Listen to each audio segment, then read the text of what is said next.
Welcome to American Business English. I'm your host, Russ Fast. This is program 25. As most of you know, these lessons are based on a video course developed by Pace International, headquartered in Portland, Oregon. The textbooks for this course contain the printed version of all the interviews, interacts, role plays, and conversations in the video lessons. This is the book we're using for this part of the course, American Business English, Volume 3. Well, let's get started with today's lesson. In our last program, we finished Case Study 8, and today we're moving on to Case Study 9. The topic of Case Study 9 is telemarketing. That is, doing sales and marketing by telephone. Are you ready to begin? Good. In Case Study 9, we'll visit See First Trading, a telemarketing brokerage firm. We'll see how GO bonds are bought and sold, talk to a bond broker about his job and his customers, and watch some pension planning experts in action. Finally, we'll get some advice on using English in specialized work situations. GO bonds.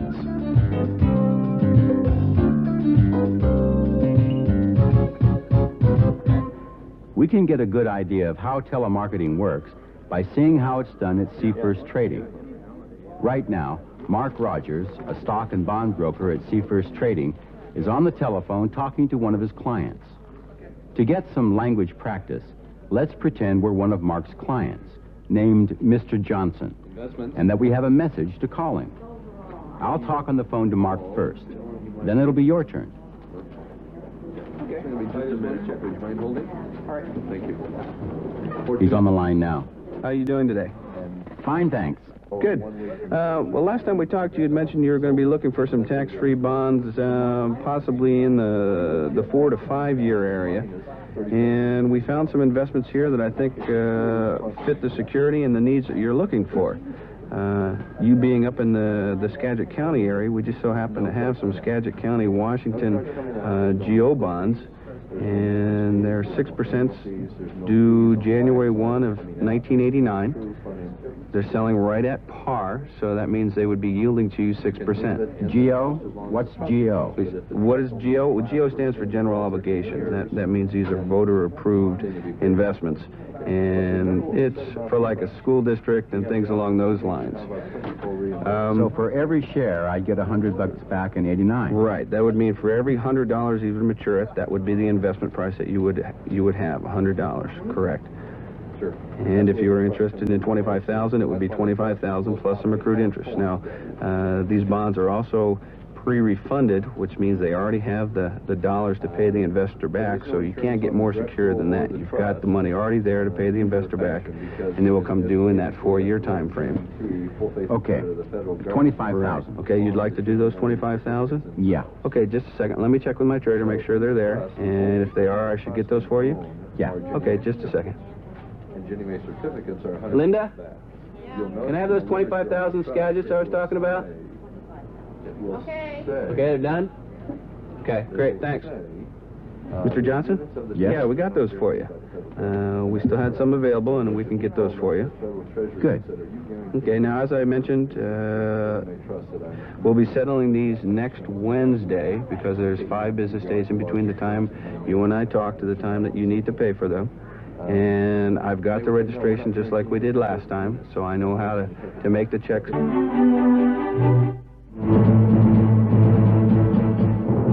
An invasion of Haiti appears imminent.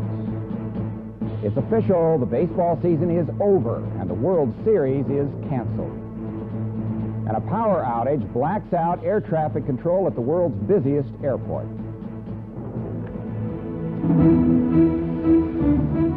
First Business, Thursday, brought to you by Connecticut Mutual Life Insurance, the Blue Chip Company, and by the U.S. Chamber of Commerce. Now, here's Jim Nash. Good morning. Barton Eckert is off today. President Clinton will address the nation tonight at 9 p.m. Eastern to explain why he feels an invasion of Haiti is necessary. First Business correspondent Dan Cush joins us with this report on the latest developments as American ships and troops prepare for action. Good morning, Dan. Morning, Jim. It looks like an invasion is all but certain. A 16-ship U.S. Navy fleet with 20,000 American and Allied troops on board will soon be in position to invade Haiti. But first, President Clinton will have to make his case for the invasion to the American people tonight. The president is expected to emphasize the brutal nature of the Haitian military dictatorship. It has reportedly killed 3,000 supporters of ousted President Jean-Bertrand Aristide since taking power 3 years ago. As part of invasion preparations, 3 million leaflets were dropped over Haiti's major cities by U.S. planes, announcing that President Aristide will soon be back and in power. Administration officials argue that the invasion is necessary to strengthen democracy in our hemisphere and prevent new waves of Haitian refugees on their way to Florida. The president has to look at one fundamental issue. What is in the security interests of this country? That has to be the predominant theme, and that's what he's going to stress in his address to the country. Facing strong bipartisan opposition on Capitol Hill, Senate Democratic leaders blocked a Republican move to vote on a resolution opposing the invasion. We view this as a last-ditch effort to try and get the attention of the president and express the will of the American people, which is expressed in all the polls, that they don't want this invasion. And we're talking about the risk of American lives. I'm very wary of an invasion. I don't think it has the support of the Congress of the American people. Congress is off until Monday. If an invasion takes place, it's likely to occur before then. With polls showing more than 2/3 of the American people opposed to an invasion of Haiti, President Clinton has a tough selling job ahead tonight. Dan Cush, First Business. Thank you, Dan.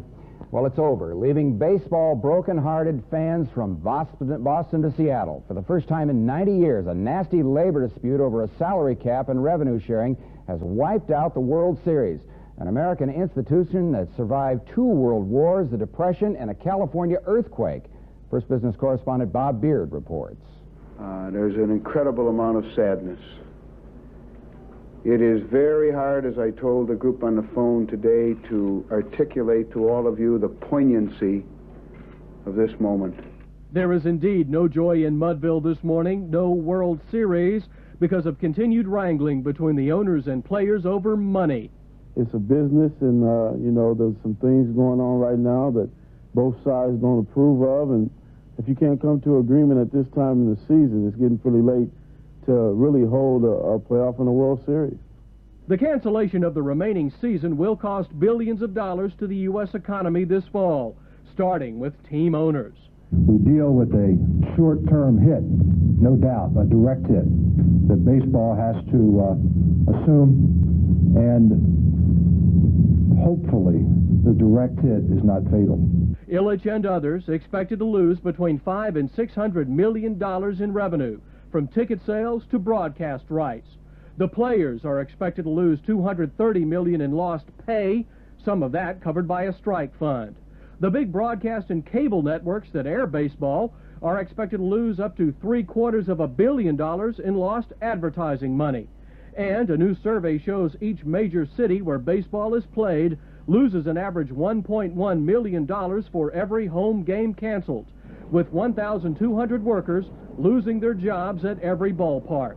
The human toll will stretch from these fans who tried to catch the Cubs in Chicago but couldn't, to the many small businesses that make their living off baseball, like Carlos Rodriguez's souvenir shop in the shadow of Wrigley Field, to Schaller Pump, a venerable watering hole for White Sox fans.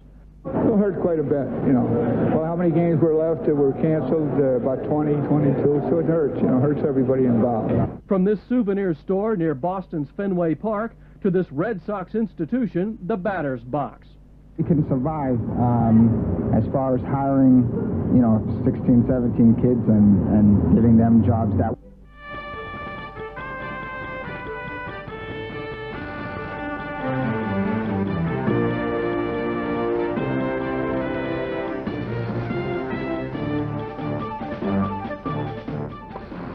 Jim Courier, $12 million a year. Joe Montana, $11 million. Greg Norman, $8 million. They're in different sports, but they all have the same manager, Mark McCormick. he has been called the most powerful man in sports. I would say that if powerful means that our companies are able to exert more influences on more sports than any other company or companies, I would say that's probably right. McCormick saw the connection between sports and television and global marketing 30 years ago. Since then, he's made millions of dollars and a few enemies along the way.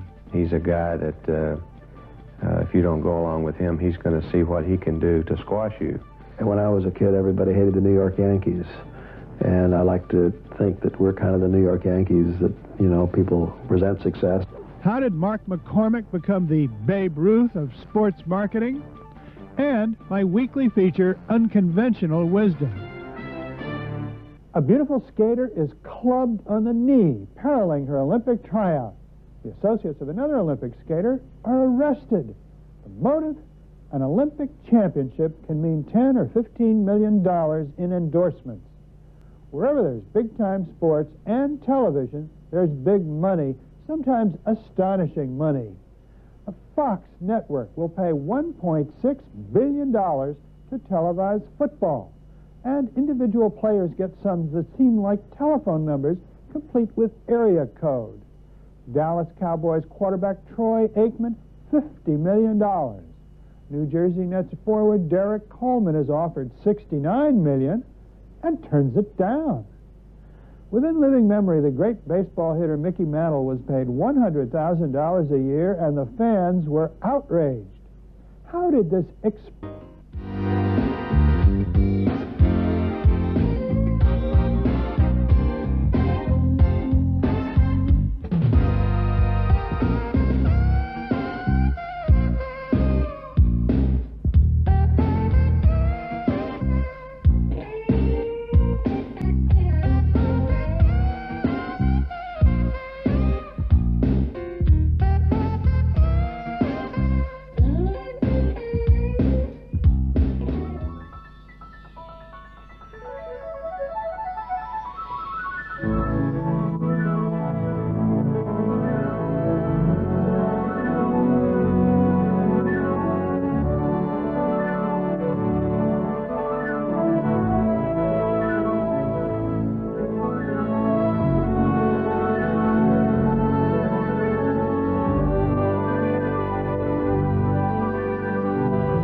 welcome to Worldnet's Africa Journal. I'm your host, Maimuna Mills, and we're coming to you live from our studios in Washington, D.C.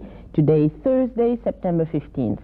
When talking about Africa, conflict resolution has become the key focus of discussion. Rwanda's horror, Somalia's unresolved conflict, Liberia's continuing saga, and other tense situations on the continent more than justify this examination. A key part of the analysis is how African countries resolve their conflicts. Peacefully, of course, but more specifically, who can and should be involved, in what manner and to what degree. Today we'll look at the role of international organizations in helping Africa resolve its conflicts. And for this discussion, I'm very pleased to welcome Cliff Kupchan. Cliff is the staff director of the U.S. House of Representatives Foreign Affairs Subcommittee on Africa. We also have Lieutenant Colonel Anthony Marley, who is the political military advisor to the Africa Bureau at the U.S. Department of State, and Dr. Suleiman Yang, who is a professor of African Studies at Howard University. Gentlemen, welcome to Africa Journal. Glad to have you for a very important subject here. I'll start with you, Cliff, if you don't mind. The question we have posed, who should be involved in conflict resolution in Africa, and how should it be done?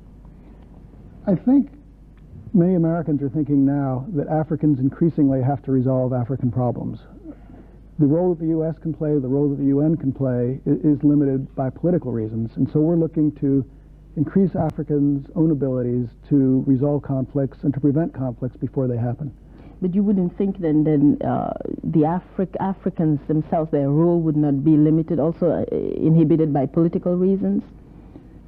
Certainly all countries have their own domestic constraints, but we think that there's potential and a need for Africans to become more empowered to resolve their own conflicts. Right.